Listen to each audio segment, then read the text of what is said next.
Formula E race కేసులో BRS working president KTR ఇవాళ ED విచారణకు హాజరు కానున్నారు. ఈ కేసులో జనవరి 16న విచారణకు హాజరు కావాలని కేటీఆర్ కు ఈడీ ఇప్పటికే నోటీసులు ఇచ్చింది.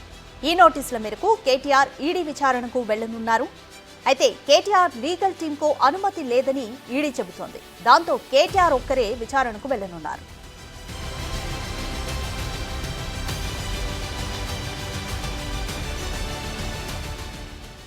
పదిన్నరకు కేటీఆర్ నందినగర్ నివాసం నుంచి ఈడీ విచారణకు వెళ్తారు. ఈ కేసులో సహనిందితులుగా ఉన్న మాజీ మున్సిపల్ శాఖ కార్యదర్శి అరవింద్ కుమార్, హెచ్ఎండిఏ ఇంజనీర్ బిఎల్ఎన్ రెడ్డిని ఈడీ ఇప్పటికే విచారించింది. ఫార్ములా ఈ రేస్ కేసులో కేటీఆర్ A1గా ఉన్నారు. ఏసీబీ ఎఫ్ఐఆర్ ఆధారంగా ఈడీ కేటీఆర్ పై ఈసీఐఆర్ను నమోదు చేసింది.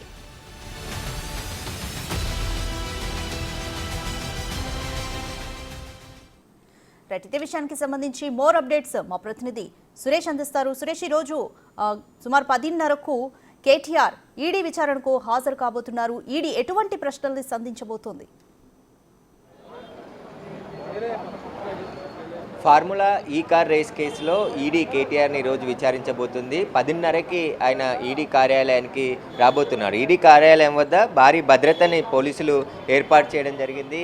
ఎవరు కూడా ఇటువైపు రాకుండా పోలీసులు భారీ భద్రత ఏర్పాటు చేయడం జరిగింది. ఎందుకంటే కేటీఆర్ విచారణకు వచ్చే సమయంలో ఆయన అనుచరులతో పాటు కార్యకర్తలు కూడా పెద్ద ఎత్తున ఇక్కడికి వచ్చే అవకాశం ఉంటుంది కాబట్టి పోలీసులు అయితే భారీ భద్రతను ఏర్పాటు చేయడం జరిగింది. ఇక ఈడీ ఇప్పటికే అరవింద్ కుమార్తో పాటు బిఎల్ఎన్ రెడ్డికి సంబంధించిన విచారణ చేపట్టింది. వారికి సంబంధించిన స్టేట్మెంటు, అదేవిధంగా ఈ కేసుకు సంబంధించిన ఆధారాలను కూడా సేకరించడం జరిగింది.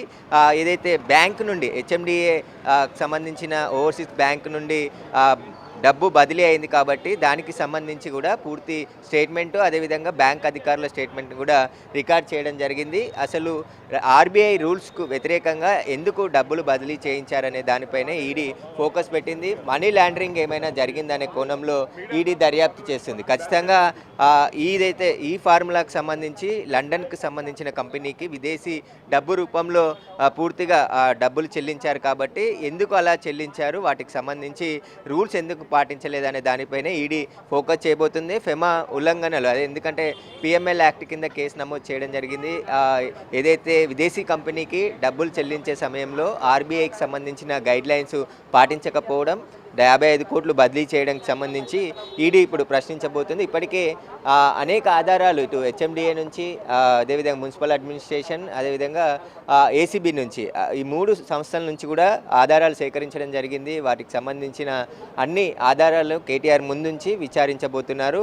ముఖ్యంగా ఈడీ ఏదైతే విదేశీ కంపెనీకి డబ్బులు బదలాయించారో దానిపైనే ఫోకస్ పెట్టింది. అసలు ఇక్కడ మనీ లాండరింగ్ జరిగిందా, జరిగితే ఏ విధంగా జరిగిందనే దానిపైన కేటీఆర్ని ప్రశ్నించనున్నారు. అరవింద్ కుమార్ని నిన్న కూడా కొన్ని డాక్యుమెంట్స్ తీసుకురమ్మని చెప్పేసి ఈడీ అధికారులు చెప్పినట్టు తెలుస్తుంది. వాటిని కూడా ఆయన నిన్న తెచ్చి ఇచ్చినట్టుగా చెప్తున్నారు. కాబట్టి అవన్నీ ఆధారాలని కేటీఆర్ ముందు ఉంచి ప్రశ్నించబోతున్నారు. ఎందుకంటే ఈ కేసులో మనీ లాండరింగ్ జరిగింది, ఏదైతే ఆర్బీఐకి సంబంధించిన రూల్స్ పాటించలేదని చెప్పేసి కూడా స్పష్టంగా అర్థమవుతుంది. కాబట్టి ఇందులో ఇప్పుడు ఈడీ దూకుడుగా ముందుకు వెళ్ళే అవకాశమే కనబడుతుంది. ఇప్పటికీ ఇద్దరు స్టేట్మెంట్ రికార్డ్ చేసింది కాబట్టి వాళ్ళ స్టేట్మెంట్ ఆధారంగా కేటీఆర్ని విచారించబోతున్నారు. 10 గంటలకు కేటీఆర్ నందినగర్ నివాసం నుంచి బయలుదేరి బషీర్బాగ్లో ఉన్న ఈడీ కార్యాలయానికి చేరుకుంటారు. దాదాపు సాయంత్రం వరకే ఆయన విచారణ కొనసాగే అవకాశం ఉంది. సుదీర్ఘంగా ప్రశ్నల వర్షం కురిపించే అవకాశాలు కూడా స్పష్టంగా కనబడుతున్నాయి. ఎందుకంటే తానే స్వయంగా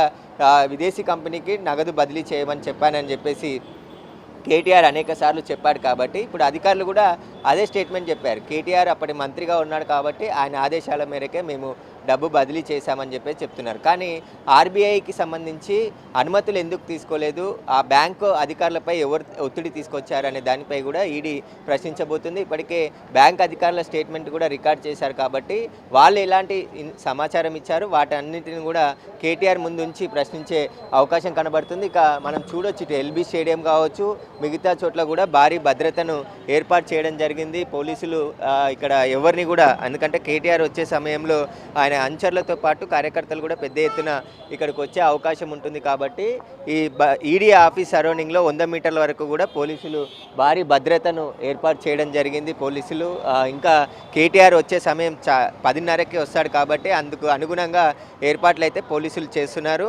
ఇక్కడ కార్యకర్తలు కానీ మిగతా పార్టీకి సంబంధించిన ఎవరు కూడా రావద్దని చెప్పారు. కానీ ఈడీ విచారణకు కేటీఆర్ ఒక్కడే వస్తున్నాడు. ఎందుకంటే ఏసీబీ విచారణకు ఆయన అడ్వకేట్తో సహా వెళ్ళడం జరిగింది. ఇప్పుడు ఈడీ విచారణకు మాత్రం ఆయన ఒక్కడే స్వయంగా హాజరవుతున్నాడు. దానికి సంబంధించి పూర్తి వివరాలు ఈడీ అడిగే ప్రశ్నలకు ఖచ్చితంగా ఆయన సమాధానాలు చెప్పే అవకాశం ఉంటుంది. ఖచ్చితంగా వారి దగ్గర ఉన్న ఆధారాలన్నిటిని కూడా కేటీఆర్ ముందు ఉంచి ప్రశ్నల వర్షం కురిపించే అవకాశం ఉంది. ఖచ్చితంగా ఈ కేసులో మనీ లాండరింగ్ జరిగినట్లయితే ఖచ్చితంగా కేటీఆర్ని కూడా అరెస్ట్ చేసే అవకాశాలు కూడా ఉంటాయి. కాబట్టి ఈడీ అధికారులు అయితే కేటీఆర్ను ప్రశ్నించేందుకు ఈడీ కార్యాలయంలో సిద్ధంగా ఉన్నారు. 10:30కే ఆయన ఈడీ కార్యాలయానికి రాబోతున్నారు. అక్కడి నుంచి దాదాపు సాయంత్రం వరకు కూడా కేటీఆర్ని ఈడీ అధికారులు విచారించనున్నారు.